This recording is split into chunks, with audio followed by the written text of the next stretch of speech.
Hey, what's up, guys? Good morning, good evening, good afternoon, wherever it is you are in the world. Man, I feel like I haven't been here in forever. First, just let me say that I miss you guys. I hope everyone had a phenomenal Thanksgiving weekend. I know everybody's been busy, myself included. Tonight we're going to get back on track. We're going to get back into delivering the content on a regular basis. That way I can help you guys move forward, answer questions, provide tips, give you what you need to get your business moving forward, especially as we are closing out 2019 and preparing for 2020. I hope everyone is excited. If this is our first time meeting, guys, make sure that you drop. If this is the first time of us meeting, make sure you set your notifications on Facebook so that way you get notified every time I go live. If you are on YouTube, guys, make sure that you hit subscribe and the little bell so that way you get notified when I go when I get online. And as always, guys, as you're jumping on, make sure that you drop down in the comments. Let me know who you are, where you're coming in from, so I can give you a shout out. And if you're watching this on the replay, please drop me a hashtag replay down in the comments so I can come back in and give you a shout out. I definitely appreciate everybody's feedback, good, bad, and different, guys. Don't worry, I have thick skin, and I'm really just here to help you. So with all that being said, guys, let's talk about tonight's content. What we're going to talk about tonight, if you've ever tried to sell anything, if you have ever tried to persuade, I mean, maybe it was your significant other the first time you talked to him or her, maybe it was a business partner, whatever the case is, guys. If you've ever tried to enter or present a new idea or sell a product or get someone to join your team, you have dealt with objections, right? And that plays a vital role in a lot of things, really, guys. It helps with or it hurts your confidence when you're dealing with objections. It makes you start self-doubting, second guessing, things like that, right? So tonight what I want to do is I want to help you identify the 5 primary objections that you deal with when you're prospecting in sales and give you some tips to overcome them. Now, I'm a little rusty, guys, so you got to bear with me, right? I got my notes over here, so if you see me looking off, I'm just making sure that I give you all of the tips and information that I want to give you and make this as valuable for you as possible, right? So, all right, guys, let's get right into it. Like I said, if you've ever dealt with sales, if you've ever tried to sell a product, maybe you entered a network marketing company or affiliate marketing, or you started your own business, whatever the case is, right? It doesn't matter if you're selling tires or you're selling health shakes, guys. You've dealt with objections, right? You've dealt with people that they gave you excuses. I'm sorry, we're going to talk about that. So you've dealt with objections, why they didn't buy your product, why they didn't join your team, why they didn't partner up with you, right? And what we're going to do through this series, I'm just going to give you one tonight, and we're going to make a series out of this so that way I can cover each one in detail to help you the best way that I think I can. All right. So guys, if you plan on having a business, objections is one of the things that you have to be able to deal with, right? You have to have thick skin. And while you have to know how to deal with them, you also have to understand that you can't take it personal, right? I talk about it all the time that you have to meet the customer or the potential the entrepreneur. You have to meet them where they are. Right. And we're going to go over a couple of things to help you figure out why you're dealing with those objections. And again, like I said, help you to overcome them. All right. So if you've dealt with objections, it's not the first time. It won't be the last time. Right. And one thing that you have to figure out one thing you have to identify is the difference between an objection and an excuse. Okay. Those two things, as they seem, they are very similar. There's a vast difference in between those two things. And I want to help you identify those things, guys.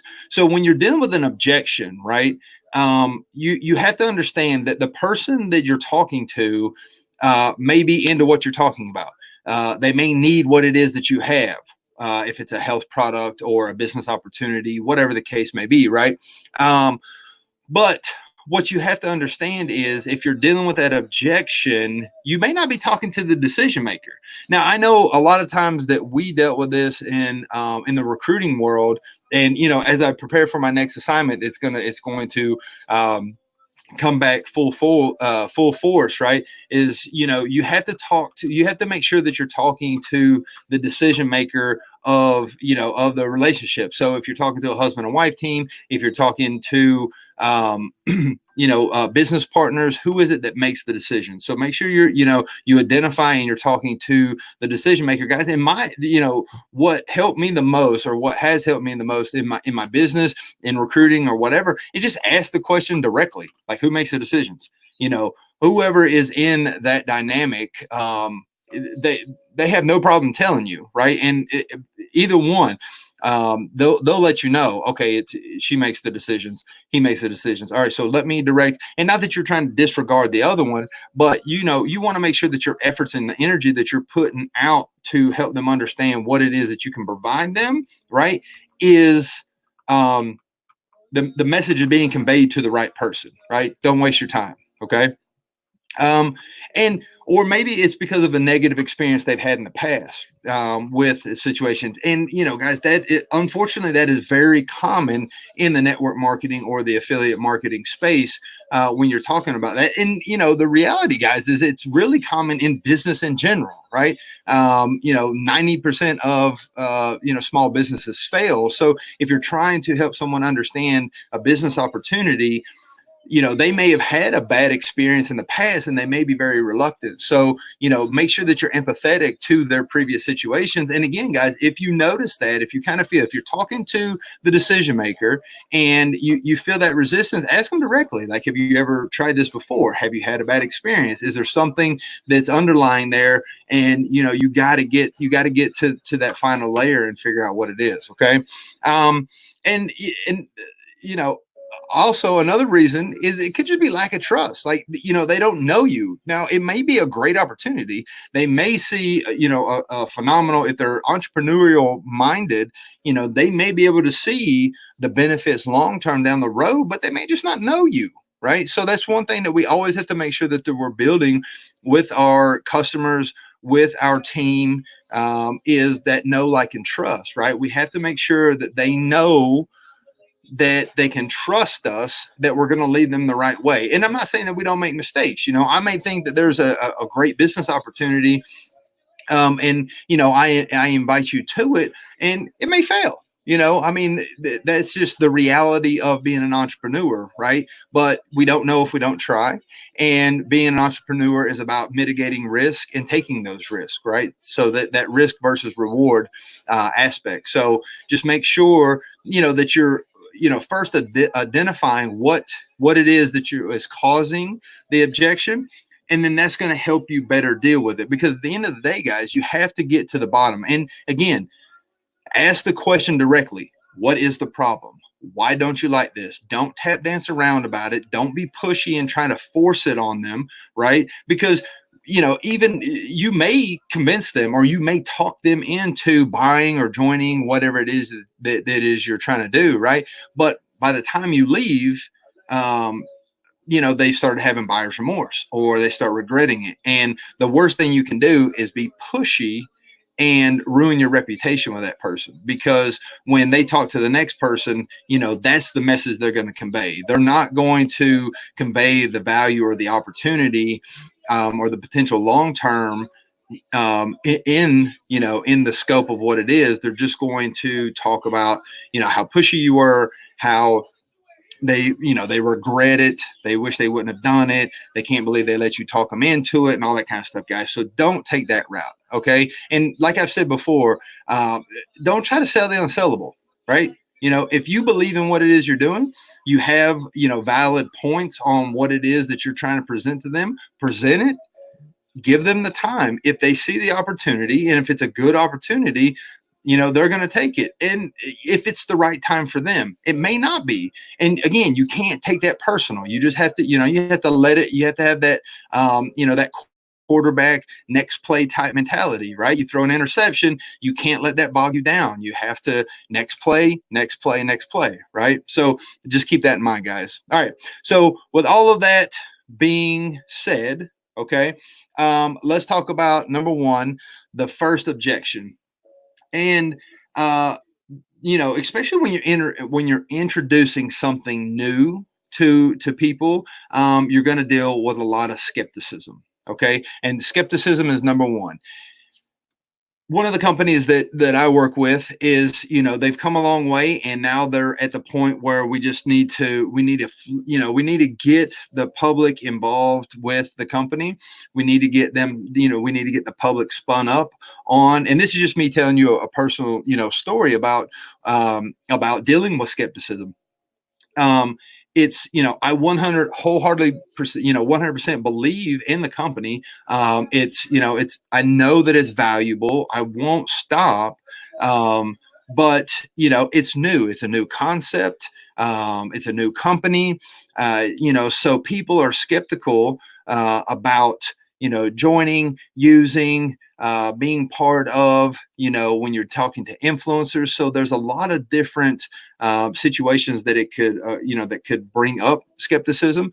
But, just not knowing that part could, that's a huge reason for people to kind of be like, wait a minute, give me a second to think, right? And part of that skepticism comes from just, they're scared of losing. They're scared of losing what is, their money, their time, their effort, right? So you just got to make sure that, again, you're meeting them where they are, and you don't want to be pushy. So what a lot of people do, what a lot of business owners do when they're trying to convince and they're trying to get that sale, they're trying to get that person to join their team. And guys, and I'll be 100% honest with you, I am guilty of it myself, just being pushy.